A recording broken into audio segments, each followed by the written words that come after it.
a corrupt person has no problem freeing other corrupt people.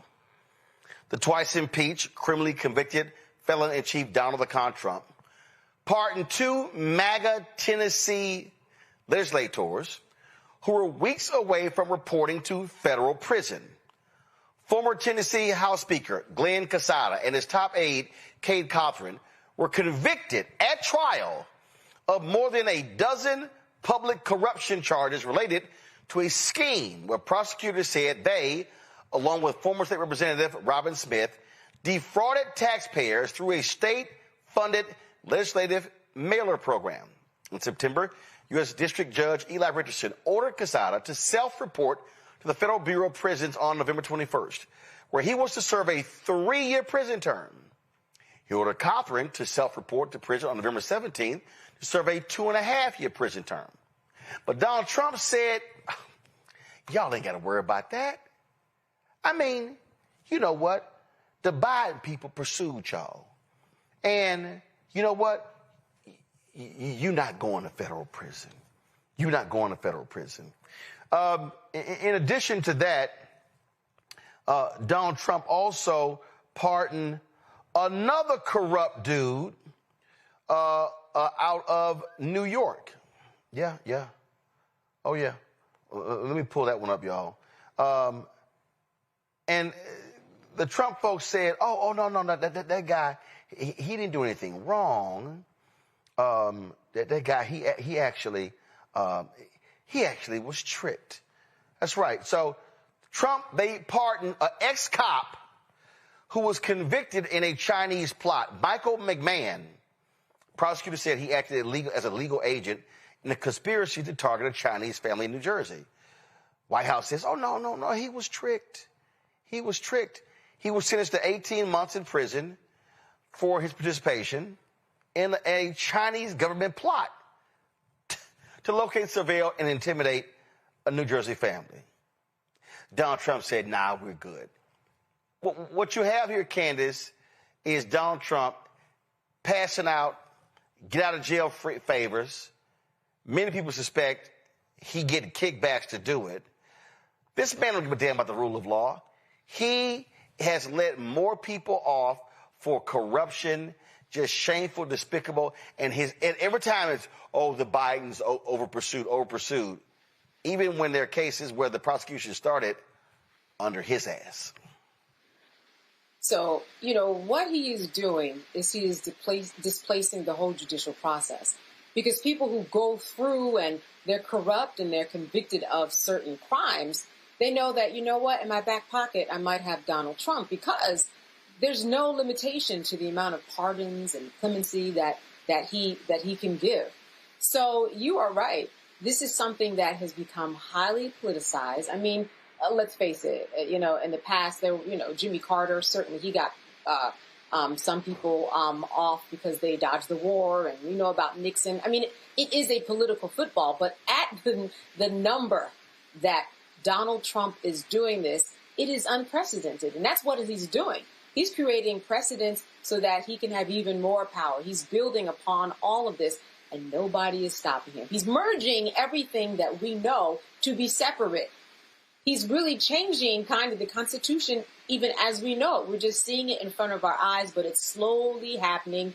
And then eventually we realize, wait a minute, where are all of our rights? But I think another thing to point out is that he also pardoned Darryl Strawberry. And the reason why that's important and is politicized is because we know the numbers of black men that have been voting Republican. And who has he been removing? It's not black women, by and large, that he has been pardoning and, commuting their sentences. It's black men. And he's doing that because it is something that he's making a point politically. And whenever he does something in terms of pardoning a black man, black men listen and he gets points. And he knows that. So it's all strategy. It's all PR and marketing for the Republican Party. Yep, and because Strawberry got pardoned for a tax charge. And listen, Matt, what makes it even worse, the folks who Trump is letting out, he say, oh, don't worry about it. You don't even have to pay back any of your fines. He just letting all kind of I mean, the crypto dude, Carlos Watson, and that scheme he was involved in. It's millions upon millions of dollars that victims were supposed to receive. Trump said, don't worry about it. You're good. Yeah, C also pay me $230 million because I'm a victim, right? Because I was prosecuted. Look, I mean, the thing that is really kind of baffling to me about this is for all the people who will tell you that the founders were these geniuses who came up with all these various checks and balances. If you realize it, I mean, the pardon power is one of the most unchecked powers that the president has that can be used at any point after, the inception of a criminal prosecution, from my understanding, and he can use it unfettered. So the problem is he's got an actual constitutional right to do this. And when you have a Supreme Court that's saying, with the unitary executive, basically everything he does is immunized, which is ultimately what they've said, then exactly like you're saying, I'm thinking there's kickbacks or there's something on the back end for that because, you've already got Bill Lee, the governor of Tennessee, in your pocket. Why do you need to pardon this guy? It's probably because you got a fat stack of cash. But there's not anything that can really be done about that. And that's a strange thing to me that the founders didn't have a greater mechanism for ensuring that this kind of abuse didn't happen. But I don't really know what can be done is the problem because, it is a constitutional power he's expressly afforded. And we know that the Supreme Court isn't going to engraft on any limitations on that or find any way to say that it's outside of the realm of power because it's an expressly afforded Article 2 right. So I think you're right about your analysis, but I don't know what you can really do about it besides watch him continue to do it till he isn't at 1600 Pennsylvania. I'm going to say it again, Michael. Republicans lose in 2028. Democrats should say, all bets are off. Yeah, they need to prosecute all these criminals, definitely. And I don't care how old they are either. I don't care. No. Hold on. I'm going to get to the prosecution. I'm talking about Democrats always are playing by a set of rules. No, if we do that, they're going to criticize us. No, I'm telling you, the energy that I need from the next Democratic president is like, sit your ass down. What I need from the next Democratic president is Pete Ducey, sit your ass down. We ain't calling on you. No, I'm telling what I want. I'm telling you, next candidate, every Democrat that runs at 28, sir, are you releasing your taxes? Nope. Are you releasing your college transcripts? Nope. Nope. Are you going to put your money in the blind trust? Nope. Because clearly, all the stuff that the media and the public claimed was important, they let he do whatever he wants to do. So you like, all right, cool. So Obama, Biden, all of them, they will wait till around Christmas.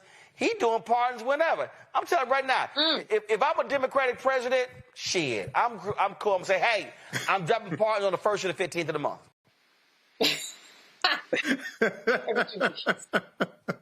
The 1st and the 15th. Right. So there's a number of things here. We're dealing with a criminal, so this is to be expected, right?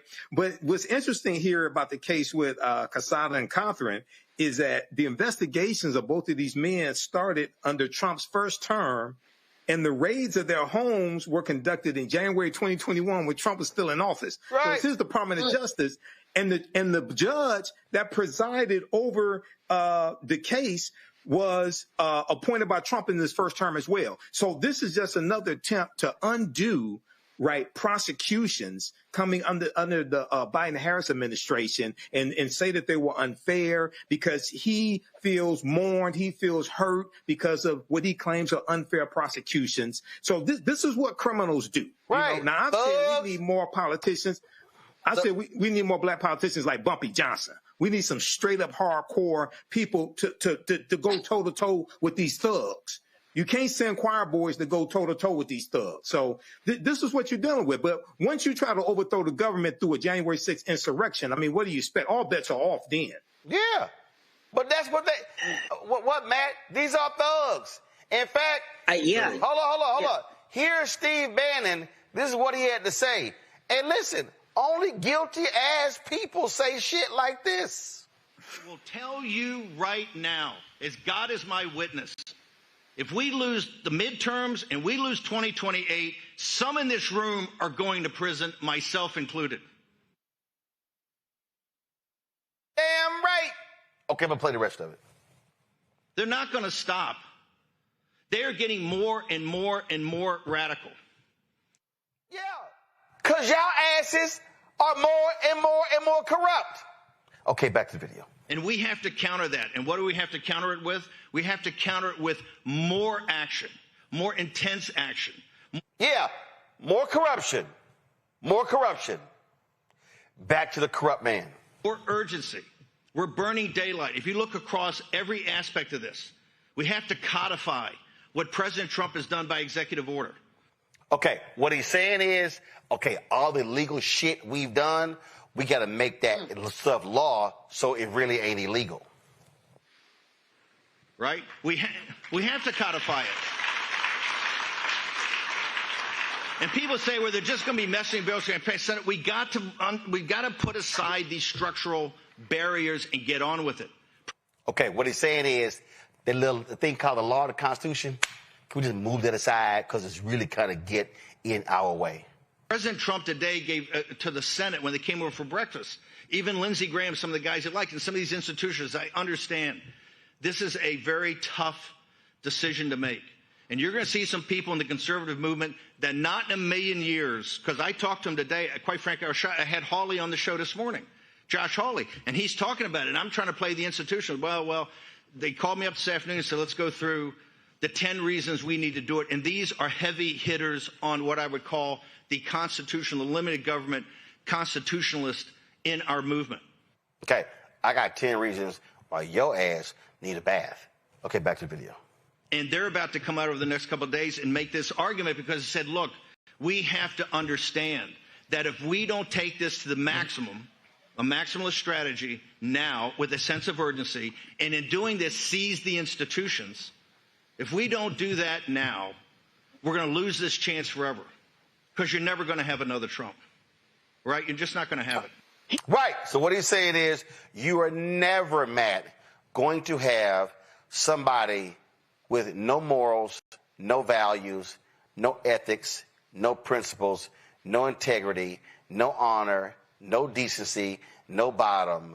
We truly right now have the best person in the world, which is an absolute, undeniable, corrupt ass fool sitting in the Oval Office.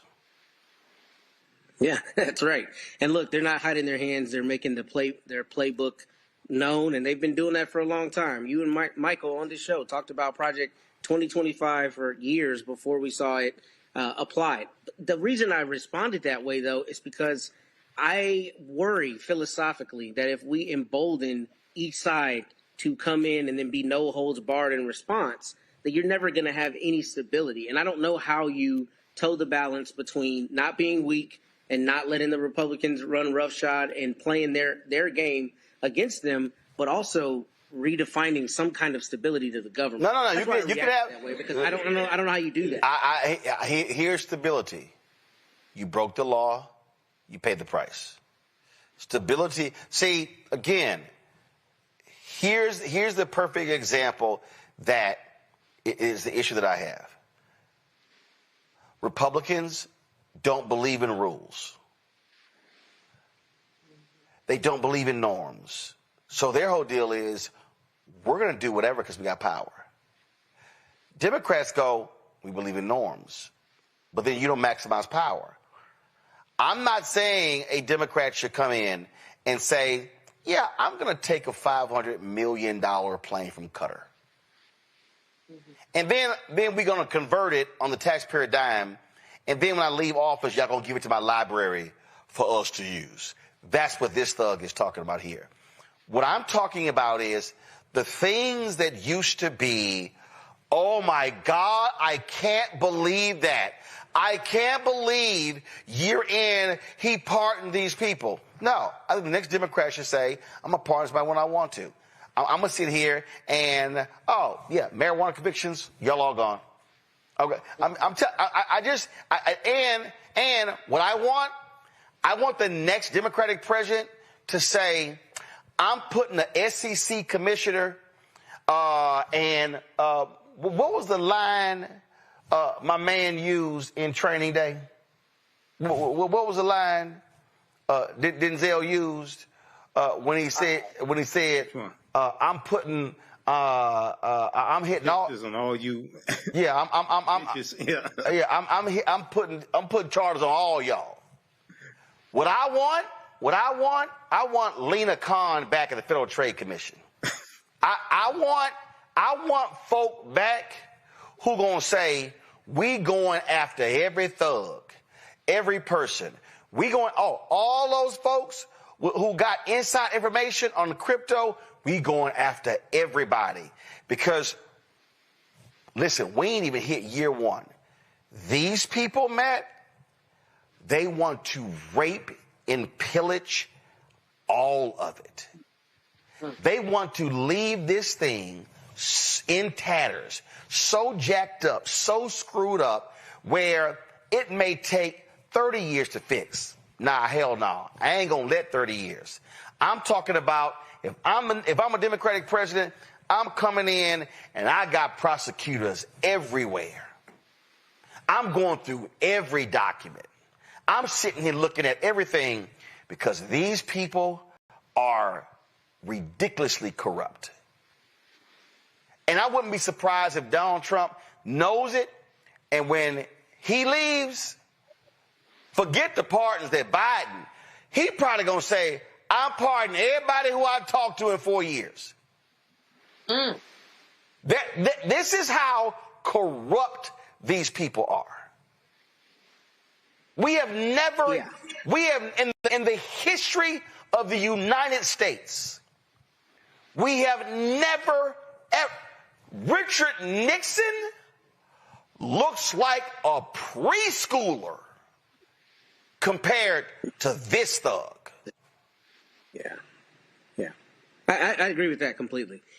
My concern is less about abject corruption and is more about the expansion of the executive power to the point that we have a king or a quasi-king. And what I'm saying is, I don't know how a Democratic president can come in and just eschew all norms and then we not create the same environment for corruption to run rampant. Now, maybe not to this extent, right? But the problem is, if all the guardrails are gone, all the norms are gone, and we're all promoting that the next person come in and just go to sixth gear and do whatever they want, I think we run the risk of creating the same issue to a lesser degree, because you're probably not going to ever have another Trump who's this brazenly corrupt. But I think you create the circumstances for corruption, and I don't know philosophically how you address that going forward, but also understanding that, you know, we're trying to operate in good faith and Republicans aren't. Like, to your point, they don't care about the rules. So that's why I reacted that way. I don't know. Right, but here's the thing for me, Candace. If the Supreme Court has said, oh, you could do all of that, I'm sorry. A Democrat should go, noted. Noted. See, again, this is what I've always said, Candace, is the problem. Democrats see the line 2,000 yards away, and they go, hey. Matter of fact, in football, there's a guy who's called the get-back coach. And the get-back coach is the guy who's constantly telling the head coach and the players, get back, because if y'all cross the line, they're going to throw a penalty on the bench. So he's the get-back coach. His job is to make sure everybody stays back. The Democrats got about 5 million get-back coaches. Get back. No, don't cross it, get back. The Republicans are on the other side of the line say, look at the fools getting back. We crossed that line long ago.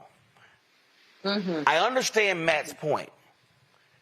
But if the Supreme Court has said, I got a whole lot of power,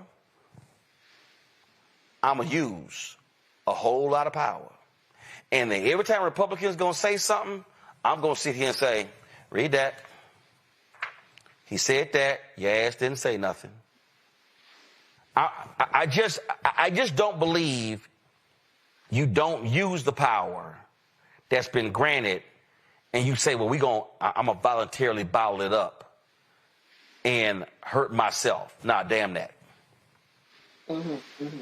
Well, I think what we're seeing is, as you said, people are getting back because they are afraid if they do cross the line, because the way that the courts are stacked, because of the executive order power that the president has, because of the pardoning power that the president has, that they're never going to win.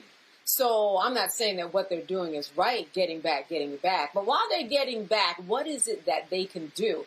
I'm kind of, co-signing Matt again once tonight, because besides a constitutional convention to kind of really change some things in the core of this country, I mean, what the framers didn't see coming was a Donald Trump. Well, actually, you got to add one thing. What the framers didn't, first of all, here's the deal. What I'm laying out and what you and Matt are saying, let's be clear. You know why it's going to happen? What you and Matt are saying is going to happen, and what I'm saying is not going to happen, because the Democratic Party, they not going to let a Democratic president actually do it.